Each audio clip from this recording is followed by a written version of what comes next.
आज मंत्रिपरिषद ने 14 विषयों पर निर्णय लिए हैं और पहला विषय है बिहार राजस्व कर्मचारी संवर्ग संशोधन नियमावली 2023 के गठन के संबंध में है। इसके अंतर्गत जो राजस्व कर्मचारियों का जो नियमावली है उसमें 4 घटक जोड़े गए हैं। पहला है कंप्यूटर क्षमता एवं जांच परीक्षा में उत्तीर्ण होने का घटक। दूसरा हिंदी टिप्पणी एवं प्रारूपण परीक्षा में ससमय उत्तीर्ण। तीसरा है विभागीय परीक्षा का प्रावधान अब नियमावली में किया गया है। और चौथा है अनुकंपा के आधार पर नियुक्ति का प्रावधान। तो ये 4 प्रावधान जो है जो पूर्व में स्वीकृत नियमावली था उसमें संशोधन किया गया है। तो बिहार राजस्व कर्मचारी संशोधन नियमावली 2023 के गठन की स्वीकृति दी है।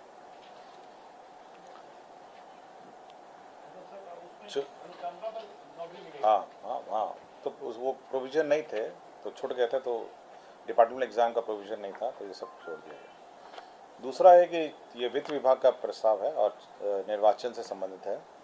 चुनाव कर्मी सुरक्षाकर्मी जो निर्वाचन कार्य के दौरान मृत्यु या अस्थायी अपंगता में जो अनुदान देय होगा उसके संबंध में कोई नया सर्कुलर नहीं है।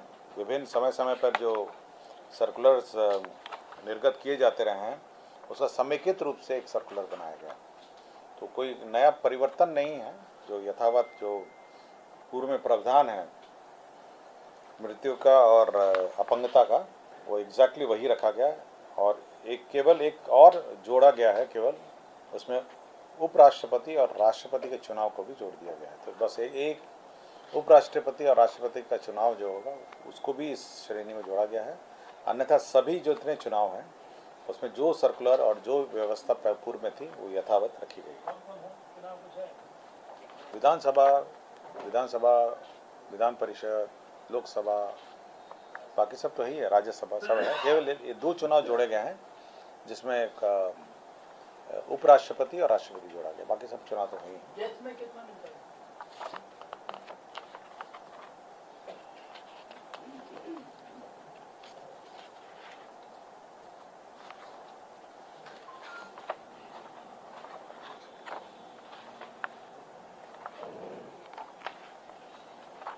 मेरी जानकारी में कोई ये था ना 30 लाख था ना 30 लाख। हाँ 30 लाख है 30 लाख 30 लाख और अपंगता में 15 लाख है। ये ना 30 और 15। ये इलेक्शन कमीशन ऑफ इंडिया का मैं सर्कुलर आपको बता रहा हूँ। राज्य चुनाव नहीं है उसमें। फिर प्राधिकार चुनाव 3-4 चुनाव हैं। मैं केवल निर्वाचन आयोग की बात कर रहा हूँ। 4 की जगह अब 6 चुनाव हो गए। हम 2 और जोड़ दिए गए हैं, उपराष्ट्रपति और राष्ट्रपति। ठीक है ना। दूसरा है स्वास्थ्य विभाग का है जो बिहार स्वास्थ्य विज्ञान विश्वविद्यालय अधिनियम है 2021 में बिहार में विश्वविद्यालय का गठन किया गया था। तो उसका जो स्टैच्यूट जो उसको मंत्रिपरिषद ने पास कर दिया है उसमें कैसे संचालन विश्वविद्यालय का होना है उसके बारे में सारी डिटेल है। तीसरा है सहकारिता विभाग का प्रस्ताव था जिसमें राज्य में अधिप्राप्ति कार्य जो कर रहे हैं सहकारी संस्था पैक्स एवं व्यापार मंडल उसको CMR चावल की आपूर्ति के आधार पर जो देय प्रबंधकीय अनुदान है खरीफ मौसम 22-23 से उसको 10 रुपये पहले था उसको बढ़ाकर विभिन्न श्रेणियों में करा गया। तो पहला श्रेणी 10 रुपये से बढ़ाकर पहला श्रेणी है कि अगर 30 जून तक 100% आपूर्ति करते हैं तो 30 रुपये प्रति क्विंटल मिलेगा प्रबंधकीय अनाज। 31 जुलाई तक करते हैं 100% तो 25 रुपये मिलेंगे। उसके बाद अगर 100% CMR आपूर्ति करते हैं तो 20 रुपये मिलेंगे। तो 10 रुपये को विभिन्न श्रेणियों में बांट दिए गए। तो ये जो पैक्स को जो प्रबंधकीय अनुदान है प्रति क्विंटल उसमें संशोधन किया गया। ये गृह विभाग कारा का एक प्रस्ताव था। कारा चिकित्सा सेवा को सुदृढ़ बनाने में मानसिक रोग से ग्रसित बंदियों को विशेष चिकित्सा सुविधा हेतु राज्य के सभी 8 केंद्रीय कारा में अभी क्लिनिकल साइकोलॉजिस्ट रहेंगे। होता ये है कि जब बंदी बहुत दिन कारा में रहते हैं या सजा हो जाती है तो उसके मानसिक स्थिति पर काफ़ी बुरा प्रभाव पड़ता है। तो उसी के लिए जो मानसिक इलाज है, रोग है, और इसलिए क्लिनिकल साइकोलॉजिस्ट वहाँ पे 8 जेलों में रखे गए हैं। अगर 8 जेलों का लिस्ट आपको चाहिए तो मैं बता देता हूँ। ये आदर्श कारा है बेउर जेल में रहेगा, गया जेल में रहेगा, बक्सर जेल में रहेगा, पूर्णिया जेल में रहेगा, मोतिहारी जेल में रहेगा, विशेष केंद्र कारा भागलपुर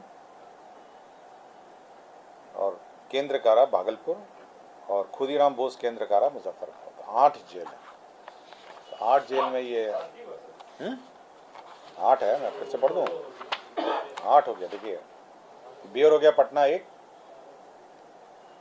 केंद्र कारा गया हो गया, केंद्र कारा बक्सर हो गया, एक पूर्णिया हो गया, एक मोतिहारी हो गया, भागलपुर में 2 जेल हैं। ये विशेष केंद्र कारा है और दूसरा केंद्र कारा है, और केंद्र कारा मुजफ्फरपुर। 8 हो गया। 8 में अब एक क्लिनिकल साइकोलॉजिस्ट रहेंगे।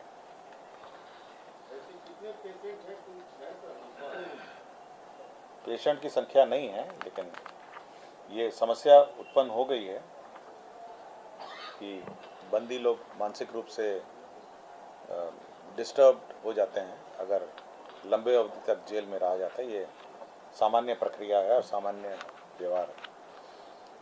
राजस्व एवं भूमि सुधार विभाग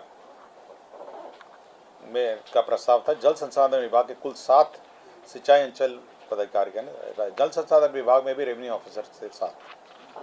अब उनका समायोजन राजस्व अधिकारी एवं समकक्ष ग्रेड में कर दिया गया है। तो 7 ऐसे लोग थे जिनका कर दिया गया है। बिपाड़, आपको याद होगा, बिपाड़ है गया में, बिपाड़ का संचालन हो रहा है और बिहार प्रशासनिक संस्थान बिपाड़ जो है गया में, तो वहाँ पे जो लैंड एक्विजिशन का पुनरीक्षित प्राक्कलन स्वीकृत किया गया। तो 54 करोड़ 11,46,571 रुपये का रिवाइज्ड एस्टिमेट सैंक्शन हुआ लैंड एक्विजिशन का। स्वास्थ्य विभाग में जो 2 डॉक्टर हैं, माननीय उच्च न्यायालय के आदेश से उनको भुगतान हुआ है। स्वर्गीय डॉक्टर निकहत रिजवी एवं अब्दुल हनान, ये 60 वर्ष की आयु में रिटायर हो गए थे और इनकी जो सेवा है, ये दोनों यूनानी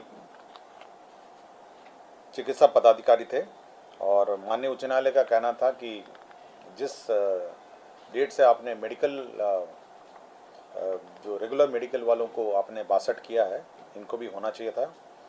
तो इसलिए इनको भी 62 करते हुए जो रिटायरमेंट बेनिफिट हैं और रिटायरमेंट ड्यूज़ हैं उनको भुगतान होगा। तो 2 हैं, स्वर्गीय डॉक्टर निकहत रिजवी और एक डॉक्टर अब्दुल हनान।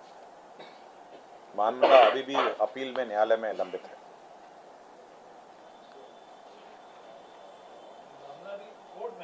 नहीं, अपील, सरकार ने अपील फाइल किया है, बट ये सब्जेक्ट टू अपील है। माननीय उच्च न्यायालय के आदेश का अनुपालन हुआ। हाँ, अपील फाइल।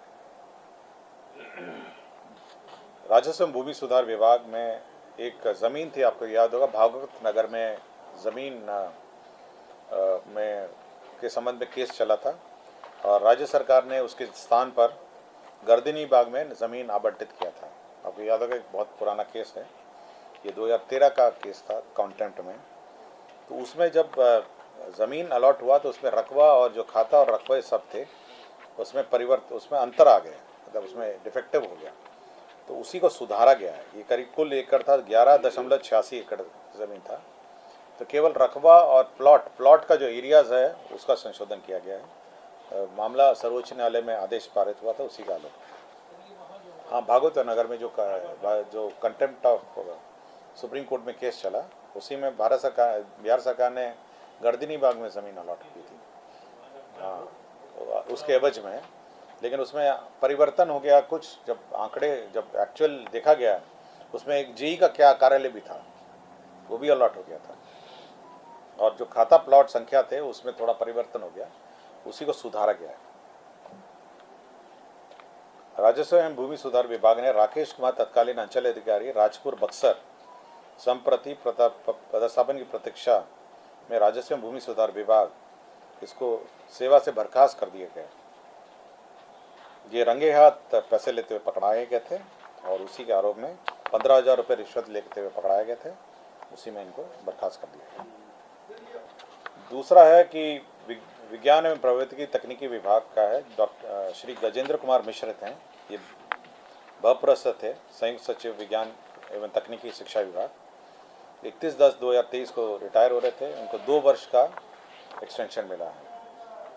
इसी प्रकार कैप्टन शिव प्रकाश हैं, जो मुख्य विमान प्रशिक्षक हैं सिविल विमान निदेशालय, जो हमारे कैप्टन ये पायलट भी हैं राजकीय विमान के। 31/10/2023 को रिटायर हो रहे हैं। उनको 1 साल का एक्सटेंशन मिला है। एक श्री कृष्ण कुमार यादव हैं, ये तत्कालीन अधीक्षक राजकीय अतिथिशाला हैं। इनको भी जो ये केंद्र श्रम सेवा में इनकी नियुक्ति हुई थी, राज्य सरकार ने इनको रिटेन कर लिया था और एक कैबिनेट निर्णय के आलोक में इनको रिटेन किया गया था 1998 में। रिटेन करने के बाद इनका जो वेतनमान है वो नहीं रहने के कारण इनको प्रमोशन नहीं मिला है।